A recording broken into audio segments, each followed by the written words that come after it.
Commentary Booth is a show for media lovers by media lovers just like you. If you want to support the show, go to pariomagazine.com.au. Our second topic for today, the latest entry in the Predator franchise, Prey, from just this year, now streaming on Disney and in Australia and Hulu in the US. The fifth installment in the Predator universe, prequel to the first 4 movies. What did you think of this one, directed by Dan Trachtenberg, who has a bunch of credits? 10 Cloverfield Lane. He directed the Black Mirror episode Playtest. He directed the pilot episode of The Boys. You know, I love streaming platforms because it's so easy. I can watch whatever I want in the comfort of my house. But sometimes a movie comes along and you're like, I wish I watched this on a big screen with brilliant speakers, because this movie, aesthetically, it was wonderful. The score was out of this world. Like, I literally just watched it on my little laptop, and I was like, halfway through it, I had to like plug my DJ headphones in so I could really appreciate the sound. But this was, I don't know why they dropped it on Disney Plus in the middle of winter, but this movie was aesthetically and orderly. It was amazing. I have only ever watched the first Predator movie, so I kind of came in blind for this, but it was incredible. I really enjoyed it. Yeah, me too. I think I've only watched the first one. I might have watched bits and pieces of the other Predator ones, but I don't think we're missing a lot from my research. This is one of the higher rated of the Predator movies ever, so it's a good sign. I'm the same. I don't know why they dropped this on Disney. Like, it feels like it probably should have been a cinema release. Now that we're back, it probably would have done quite well, but I guess they also were thinking, with the last few Predator movies being pretty bang average, will people make that commitment to go and see this in the cinema? And it may have failed, whereas if they chuck it on Disney, they're going to get pretty high ratings. I think it is like one of the most popular. Yeah, it was the most watched premiere across all films and TV on Hulu when it dropped that week. Wow. And this is in the middle of American summer as well. So, like, people will be out and about and wanting to go into a cool air conditioning place if it was in the movies and escape the heat and whatnot. So, yeah, I don't know if they dropped the ball, or if this was like, goes back to the fact that, like, they were filming during COVID, they might not been able to get big stars, and they were like, oh, maybe the marketing team might be able to market this that well because it's not like big names, but they really dropped the ball here. Yeah, like, really the only sort of big name attached to this was the director, Dan Trachtenberg, whereas... Yeah. And the whole Predator concept. And yeah, the Predator, but everything else is kind of relatively unknown people coming off the back of a bunch of bad Predator movies. Like, I can see their justification for being a little bit wary. Let's just go for a streaming platform, get our money up front from Disney and Hulu, and we'll go from there. If it's a success and we do a sequel, we can take that to the cinemas and see how that goes. Yeah. What did you think of the story, though, with it being an origin story, obviously being a prequel to all the other Predators, set in the Comanche Nation 300 years ago, and we follow this female warrior as she tries to prove herself as a hunter for her tribe? I like the concept behind it. Like, as I said, like, I only ever saw the first Predator, and that was like, the movie came out 35 years ago. So, and I reckon that I would have seen it, I don't know, 20 years ago, or probably earlier. So, like, yeah, you could go in blind to this, and I really like the fact that it was a timepiece as well, and like the story and everything tied in really well together. And this was a lot better than Day Shift in my eyes, that's for sure. Mm-hmm. It did feel very authentic in terms of how they presented the tribe and this character. Just everyone in the tribe was trying to get her to just take on that traditional female role of being a gatherer and a healer. And she was like, no, I want to be a hunter. I want to be out there with my dog hunting down animals. And she just so happens to decide that she's going to take on a giant space alien that is killing everyone. Yeah. Although I did find out that there was one key mistake in the movie. Okay. They say at the beginning that it's set on the Great Plains of North America in 1719, but then they say that they are a Comanche tribe, whereas the Comanche were all down in the south. So there's a bit of a mistake there in terms of the tribe's location, but I guess they kind of just went with a well-known Native American tribe rather than one that would fit that area. Can't believe Predator's 35 years old this year. Yeah. It's just older than us. That's not fun. Yeah. Oh, jeez. Yeah, I forgot. One issue I did have with this movie were some of the visual effects were a bit iffy, namely the animals. Like, obviously, there's a dog in the movie, but that's a trained dog, and that looks fine. But the snake looks a little bit off. Yeah. And then the one that was really egregious was the bear. Yeah. And that's when I noticed it the most. And my issue was the bear model itself, totally fine. Looked like a real bear.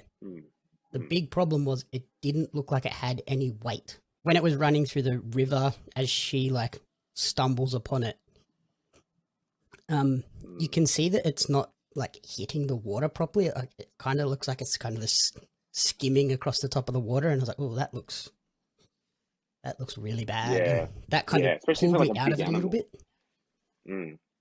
And then when you contrast that with the Predator itself, which was all practical effects, it's really stands out. But what are you going to do? You can't put a bear, even if it is highly trained, that close to an actor. That's a bad idea. Yeah, no. Especially when the scene is them fighting. Like, hit the bear one little hit the wrong way and someone's getting eaten by a bear. Yeah, no. And I liked all the little references to the original Predator as well. Original, yeah. Like when she falls into the like quicksand, mud, swampy part, I was like, is this going to be the part where they sort of teach her that if you're covered in mud, the Predator can't pick up your heat signature? But then they didn't go that route, so I was like, I'm okay with it, but I would have loved that to be the reasoning of how she discovered that.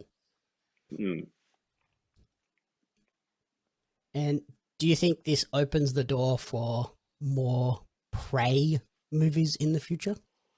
Yeah, I reckon they will, because obviously with this, it's a prequel, so like they can only go so far with the Predator kind of stuff because they've obviously done all the Predator movies. So they definitely could spin it off, and then with the response to it of how much, like you said, it was the most streamed TV show or movie on Hulu, I definitely think they do like need to, have its own little spin off and definitely like release it at the cinemas this time.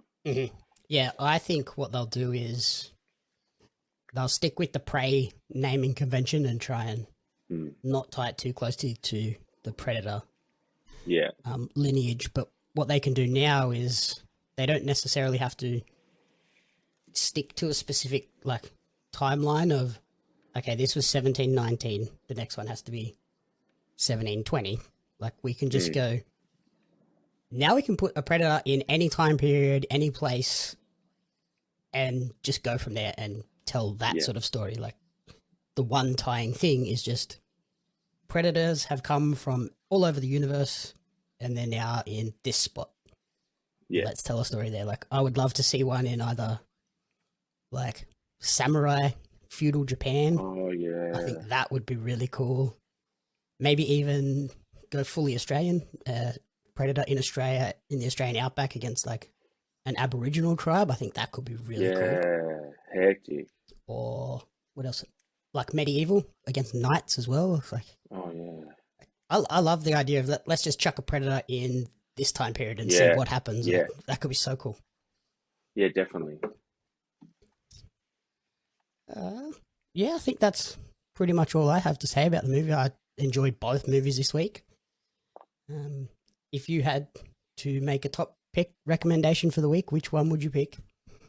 I'm going with Prey, but you need to find your friend or family member, mortal enemy with the biggest TV and the best sound system that you can watch it on. So just find someone in your life and get the full experience, because I could only imagine how much better it could be if you, for sound at least, just get hella good speakers. Like just, yeah. Yeah, big 4K, HDR TV, surround sound. Yeah. Big bag of popcorn, go nuts. Yeah, yeah. Put some Maltesers with the popcorn as well. Oh, you're one of those people.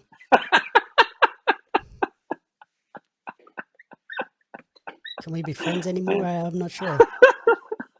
Just we just won't. I just won't do it when we go to the movies next. Okay.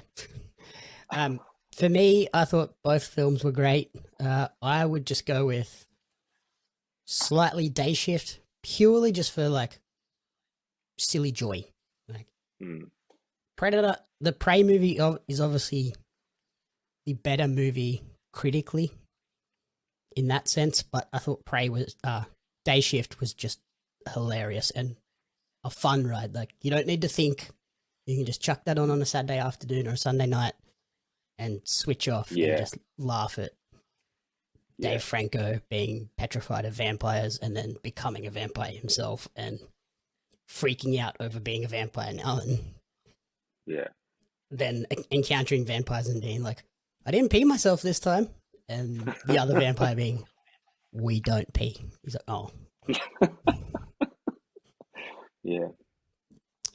Alrighty. Thank you everyone for listening to the commentary booth. If you enjoyed the show, please remember to rate, review, and subscribe on podcast services and on YouTube.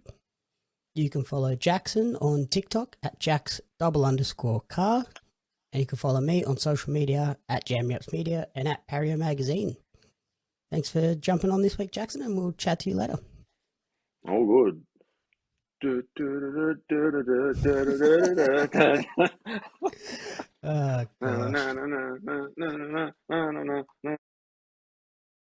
Commentary Booth is a fan-funded production of Jamie Apps Media.